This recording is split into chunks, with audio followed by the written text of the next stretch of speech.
Online மருந்து விற்பனை மற்றும் புதிய விதிமுறைகளுக்கு எதிர்ப்பு தெரிவித்து கோவையில் 300-500க்கும் மேற்பட்ட மருந்து கடைகள் அடைக்கப்பட்டன.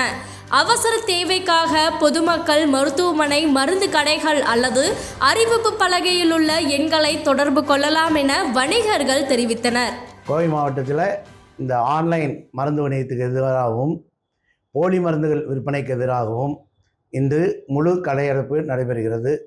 அனைத்து மருந்து கடைகளும் சாத்தியிருக்கிறது. ஹாஸ்பிட்டல் பார்மசிகள் திறந்திருக்கிறது. எமர்ஜென்சி மருந்து கேட்டால் எடுத்து கொடுப்பதற்கு நமது மருந்து கட்டுப்பாட்டுத்துறை அதிகாரிகள் ட்ரக் இன்ஸ்பெக்டரிடம் பல நம்பர்கள் ஏரியா வைஸாக மருந்து கடை நம்பர்கள் கொடுத்திருக்கிறது.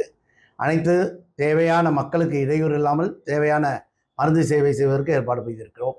எங்களோட கோரிக்கை இப்பொழுது போலி மருந்துகள் நிறைய நடமாட்டம் இருக்கிறது. அது இந்த ஆன்லைன் விற்பனையாலும் தள்ளுபடி விற்பனையாலும் தான் நடக்கிறது. அதை ஒழிப்பதற்காகத்தான் அகில இந்திய அளவில் 8 லட்சம் மருந்து கடைகளும் தமிழ்நாடு அளவில் 40,000 மருந்து கடைகளும் இன்று முழுவதுமாக மொத்த மருந்து மறியர்கள் மருந்து கடைகள் அனைத்தும் சாத்தியிருக்கிறது.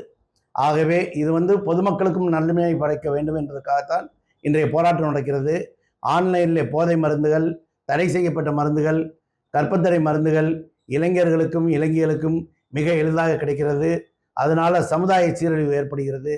அதை தடுப்பதற்காகத்தான் அகில இந்திய அளவில் இன்று 6 மாதத்துக்கு முன்னாடியே ஏற்பாடு செய்யப்பட்டு அகில இந்திய அளவிலும் தமிழ்நாட்டு அளவிலும் கோவை மாவட்ட அளவிலும் இன்று மருந்து கடைகள் அடைத்து போராட்டம் நடக்கிறோம்.